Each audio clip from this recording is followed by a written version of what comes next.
이번에는 계속해서 수학 재미있는 강연 청해 듣는 400초 수학 함께 할 텐데요. 오늘은 이어서 민성호 선생님께서 또 준비를 해주셨잖아요. 저 2학년 2학기 그 3, 4단원인데요. 그 길이 재기하고 시각에 관련된 거를 지금부터 하겠습니다. 네.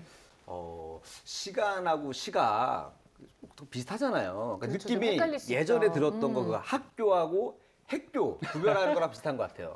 학교는 정말요? 다니는 거고 네, 핵교는 댕기는 거다.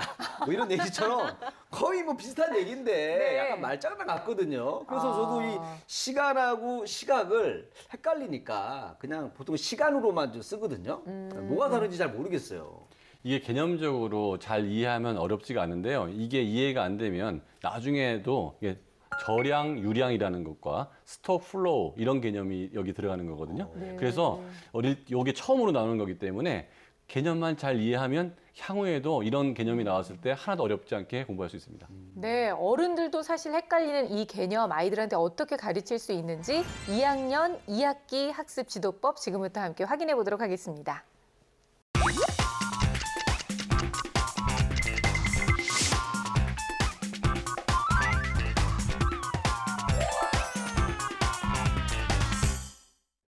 (2학년 2학기를) 대비한 엄마지도법 세 번째 단원인 길이 재기부터 알아보겠습니다. 초등학교에서 학습하는 길이의 단위에는 밀리미터, 센티미터, 미터, 킬로미터가 있습니다. 이 중 가장 먼저 학습한 센티미터에 이어 이 단원에서는 새로운 단위인 미터가 등장하며 두 개의 단위를 섞어서 길이를 나타내는 방법까지 학습하게 되는데요. 미터를 왜 학습하는가에 대해서 설명을 해주고 지도를 시작한다면 아이들이 좀 더 쉽게 이해할 수 있을 겁니다. 이 세상에 센티미터만 있을 경우 큰 교실에 가로와 세로의 길이를 잴 때 너무 오래 걸리고 불편하겠지. 그래서 우리는 미터를 배우는 거야. 와 같이 구체적인 예를 하나만 들어줘도 아이들은 공부의 이유를 알 수 있겠죠.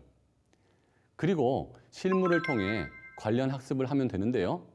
10cm의 빨대가 있다고 한다면 빨대 10개를 이어 붙입니다. 그렇게 100cm를 만든 후에 이렇게 숫자가 커지면 계속 있게 되었을 때 불편할 테니 100cm를 1m로 줄여 부른다는 것을 아이에게 알려주는 거죠. 컵이나 숟가락, 젓가락 등의 소품을 이용해서도 마찬가지로 100cm를 만들고 1m로 부르고 손으로 길이를 어림해 보는 반복 학습을 한다면 아이는 미터의 개념을 쉽게 이해할 수 있습니다. 이런 과정을 통해 아이는 컵의 길이, 솜의 길이 등은 센티미터자로 쉽게 잴 수 있지만 키보다 큰 냉장고, 에어컨, 거실 창문 등의 길이는 센티미터자로 여러 번 재야 하기 때문에 미터로 나타내는 게 훨씬 편리하다는 것까지 알게 될 거고, 냉장고는 1m가 2개 정도 붙어 있으니까 2m 정도 되겠네 라는 확장사고까지 가능하게 됩니다. 이렇게 1cm가 100개 있을 때 100cm라는 것을 알고 100cm는 곧 1m라는 개념만 확실히 인지시켜주면 2m로 나타낸 길이를 200cm로 바꾸거나 센티미터로 나타낸 길이를 미터로 바꾸는 활동도 쉬워질 것입니다.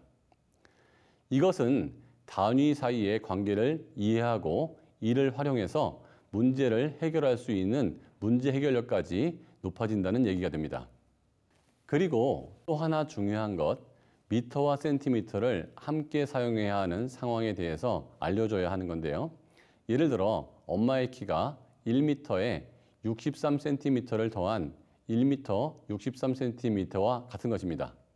이럴 때 미터만 사용할 경우 1m보다는 크고 2m보다는 작은 길이를 정확하게 잴 수 없기 때문에 미터와 센티미터가 모두 필요하다는 것을 알려주시고, 냉장고, 거실 크기 등을 함께 재면서 정확하게 표기하는 활동으로 미터와 센티미터를 혼용해 학습하면 아이는 개념을 쉽게 이해할 것입니다. 다음 네 번째 단원인 시각과 시간입니다.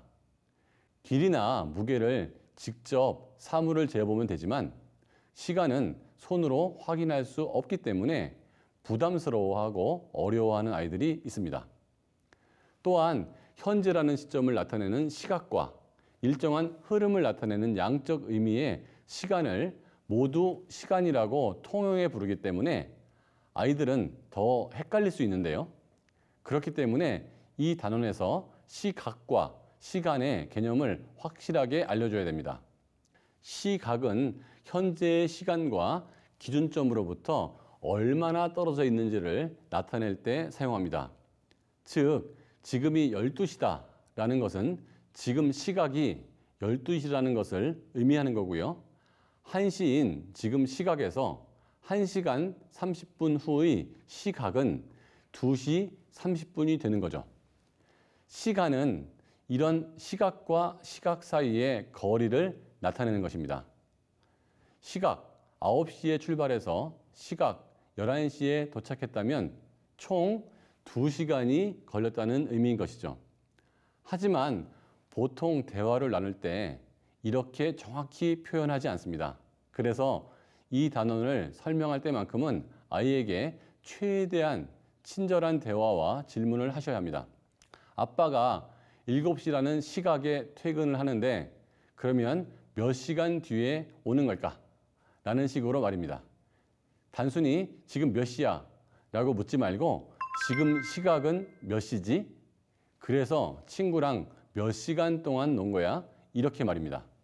또한 모형시계를 이용해서 부지런히 시각을 물어주는 것도 좋은 방법입니다.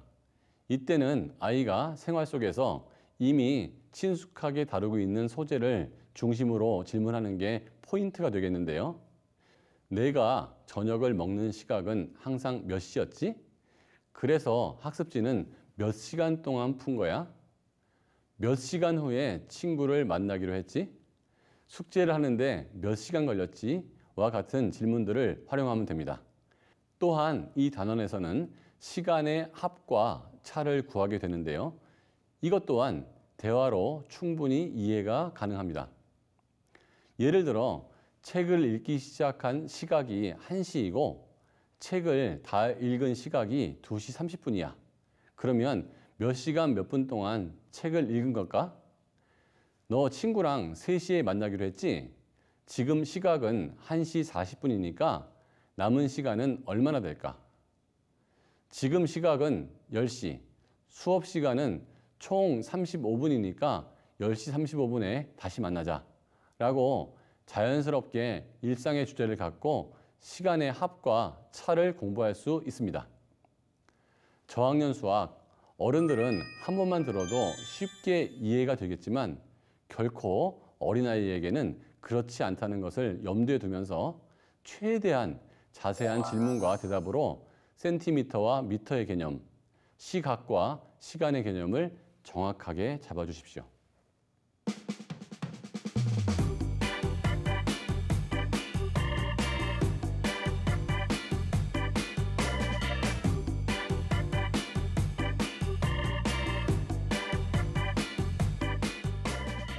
그래요. 센티미터도 진짜 복잡한데 엄마 미터를 왜 배워야 되냐고 라고 아이가 물어볼 때 이렇게 큰 교실이나 큰 스튜디오를 잴 때는 이렇게 큰 단위가 필요한 거야 라고 얘기를 해줘야 한다는 거. 우리가 도대체 이럴 때 뭐라고 얘기해야 될지 굉장히 헷갈렸었는데 아이들의 질문에도 대답할 수 있는 방법을 또 알려주셨습니다. 네, 게다가 보니까 약간 부모님들도 이제 약간은 이제 맥가이버가 돼야 될 것 같아요. 오, 네. 옛날 그 맥가이버 보면 항상 그러잖아요. 할아버지는 말씀하셨지. 딴딴딴딴딴딴딴딴 10cm짜리 빨대 10개를 붙이면 1m가 된다고 뭐 하면서 이렇게 멋있게 해줘가면서 네. 또 빨대도 잘 만들어야 돼요. 중간에 부러지거나 꺾이고 그러면 안 되기 때문에 부모님이 진짜 손재주가 좀 있어야 될 것 같아요. 네. 사실 그 1m는 100cm다 이렇게 암기를 해버리면 나중에 10cm가 1m였던가 100cm가 1m였던가 헷갈리죠. 이게 헷갈릴 수도 있잖아요. 그래서 일상생활 속에서 쓰는 그런 소품들을 이용해서 계산을 한다면 훨씬 더 이해가 빠를 거고요. 그렇다고 해서 소품을 계속 갖고 다닐 수는 없으니까 뭐 30cm 자나 15cm 자 정도를 이용한다 그러면 1m는 15cm가 한 7개쯤 되면 된다. 그 1m 105 정도 되니까. 그다음에 30cm는 3개에다가 조금 더 들어가면 되겠다. 이런 개념으로 이제 추론을 할 수가 있고요. 그래서 1m쯤 되는 것은 아이들 같은 경우는 내 목 정도 아니면 내 어깨 정도가 1m쯤이니까 저거는 나보다 목보다 크니까 1m가 넘겠네. 이런 식으로 확산할 수 있는 방법도 될 수 있겠습니다. 네. 또 여기서 유의하셔야 될 부분이 밀리미터 부분을 1, 2학년 아이들에게 또 과하게 가르치시는 거예요. 욕심 부리면 안 돼요. 겨우 네. 센티미터 이해했는데 또 그러니까. 밀리미터가 나오니까. 니네 센티미터보다 더 작은 건데 밀리미터를 몰라? 이렇게 말씀하시는 경우가 있을 수 네. 있는데 아직까지 지금 센티미터와 미터 사이의 관계가 명확하게 잡혀 있지 않은 친구들에게 밀리미터를 가르치게 되면 오히려 혼돈이 와서 그럴 것 이제 같아요. 센티미터와 미터 사이의 관계도 이제 혼돈이 오는 경우가 있어요. 그래서 제가 추천해드리는 방법은 자를 보시면 일반적으로 센티미터 안에 밀리미터가 그려져 있잖아요. 네. 그럼 아이들이 그거에서 혼돈을 일으킬 수 있으니까 밀리미터를 지운 자를 직접 만드셔가지고 그것으로 이제 수치를 재게한다면 혼돈을 네. 줄일 수 있는 좋은 방법이 됩니다. 네. 그리고 시각과 시간 정확하게 알려드렸는데요. 지금은 몇 시 몇 분이다라고 할 때는 시각이라고 얘기해야 되는 거고 아이한테 엄마가 1시간 있다 올게 라고 얘기할 때는 시간이라고 써야 된다는 거. 이거는 아마 어른들도 많이 헷갈려 하시는 부분이기 때문에 아이들한테 좀 정확하게 기억을 시켜주면 좋을 것 같아요. 그렇죠. 그게 또 개념으로 글자로 읽고 외우면은 더 아이들이 많이 헷갈려합니다. 맞아요. 그래서 시각은 딱 그때 기억, 시간은 뭐뭐 하는 동안 이렇게 니은 기억으로 이렇게 해서 말장난처럼 알려줘도 네. 아이들이 굉장히 오래 기억하고 또 의외로 헷갈려하는 아이들이 많아서 애니메이션이나 관련 동화가 되게 많아요. 그래서 어미닭이 다니면서 1시부터 출발했는데 지금 시각이 몇 시지? 하면 두더지가 나와서 1시 반? 그러면 개미들이 30분 동안 돌아다녔어요. 뭐 이러면서 그걸 막 이렇게 해서 지금 시각은 몇 시지? 하면서 이제 그 5분 내내 영상이 계속 그런 게 있어요. 그래서 그걸 보다 보면 아이들도 빠져서 보고 네. 구분이 되구나 하는 것들이 있거든요. 그래서 직접 가르치시려고 힘드시기보다는 그런 걸 찾아서 무료 영상 많으니까요. 관람하시는 것도 추천합니다. 네. 이런 영상 보면은 아이들이 또 성대모사도 늘 것 같아요. 야, 근데 정말 선생님들한테 이렇게 정말 재밌게 네. 이렇게 또 수학 공부를 할 수 있어가지고 제가 다시 이제 초등학생이 된다면 정말 수학 공부를 즐겁게 할 것 같아요. 그러니까요. 하지만 성적은 모르겠어요. 자신 없어 아직도. 아니 성적은 꼭 중요한 게 아니에요. 아, 그래요? 아이가 네. 정말 수학적 흥미를 갖느냐 안 갖느냐가 가장 큰 목표가 아닌가 싶습니다. 이렇게 아이들의 수학적 흥미를 높일 수 있는 여러 가지 방법이 있으니까요. 어떻게 놀아주지? 어떻게 해줘야 되지? 고민하지 마시고요. 일단 저희들이 알려드린 방법으로 도전해 보시기 바랍니다. 자, 저희 수학은 늘 항상 여러분들을 위해서 활짝 문을 열어놓고 있습니다. 수학 고민 있으신 분들 또 400초 강연을 통해서 여러분들 알고 싶으신 수학적 궁금증 저희 홈페이지를 통해서 많이 남겨주시기 바랍니다. 저희는 다음 시간에 다시 찾아올게요. 고맙습니다.